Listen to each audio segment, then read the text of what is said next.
Om Sri Lakshmi Narsimhaya Namaha, Valmiki Ramayana, Yuddha Kanda, Chapter 10. Vibhishana Pleads with Ravana. Summary. Vibhishana, the half-brother of Ravana, lists out bad omens occurring in the city and in the gynaeceum and advises Ravana to restore Seetha to Rama as an atonement to these evil forces. Ravana turns a deaf ear to Vibhishana's counsel and sends him away. Chapter 10 in detail. Vibhishana, who always arrived at a settlement in matter of virtue, pleasure, and wealth, and who was terrible in his act on arrival of the dawn, entered the palace of Ravana. Ravana's palace was looking like a mass of rocks elevated like a mountain peak, well divided into spacious apartments and occupied by eminent men. It was inhabited by prime ministers who were intelligent and beloved. It was guarded on all sides by demons who were trustworthy and efficient. The air was filled with the sighing breaths of elephants in rut, with tumultuous noise produced by the blowing of conches and made to resound by an ensemble of musical instruments. The palace was filled with a number of women folk. It was having principal passages in which spoken words were heard. It was having turrets made of pure gold and adorned with excellent decors. The palace was like an abode of Gandharvas, celestial musicians, and of Maruts, storm gods, filled with a collection of jewels resembling a house of Nagas, serpent gods. The valiant Vibhishana with great splendor entered the mansion of his elder brother Ravana, like the sun with rays outstretched with splendor entering a big cloud.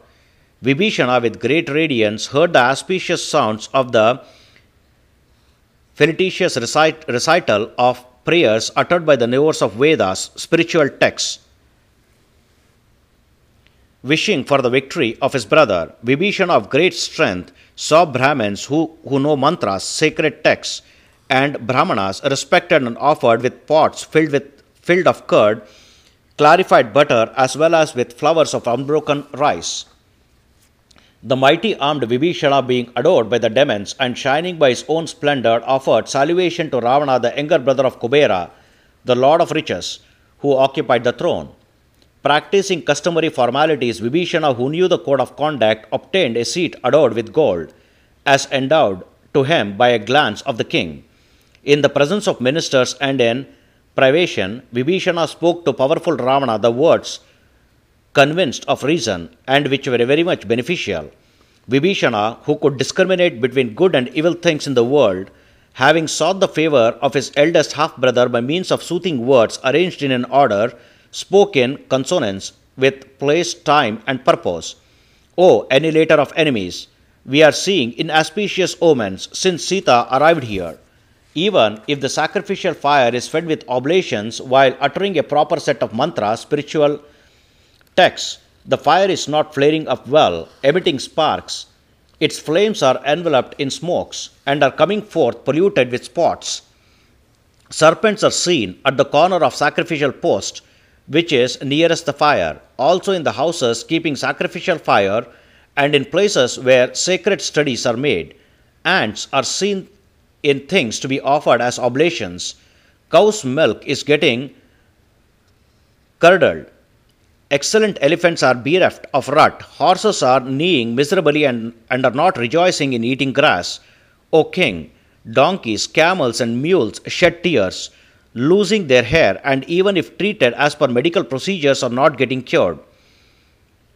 Crows in flocks are crying cruelly from all sides and are seen in crowds, assembled together on housetops.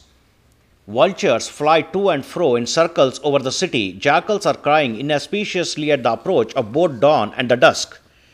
At the city gates are heard loud cries of carnivorous animals gathered in groups with thundering noise.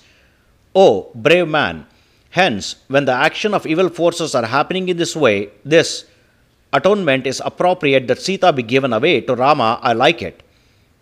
O emperor, if I am speaking this because of infatuation or greed, in that case also you ought not to find fault with me. These bad omens are being seen indeed by demons and lady demons of the city and of the gynaeceum as well, as all these people here, All your ministers have abstained to pass this counsel to you. Whatever is seen or heard, it is to be told certainly by me. Hence, you ought to do accordingly to a justification of things for the occasion. Vibhishana, the half-brother, spoke these beneficial words to Ravana, the best among demons in the midst of his half-brother's ministers.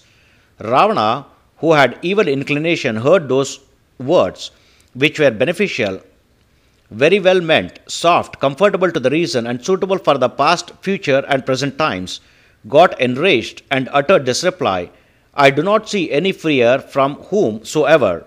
Rama cannot obtain Seetha by any means. How Rama, even along with Indra and the celestials, can stand before me in battle? Ravana, who annihilated the army of celestials and who was very powerful with an impetuous valor, thus spoke, and then sent away Vibhishana, who had spoken honestly. Thus completes 10th chapter of Yuddha Kanda of the glorious Ramayana of Valmiki, the work of his age and the oldest epic. Sri Moola Rama Vijayate. Om Sri Krishnarpanamastu.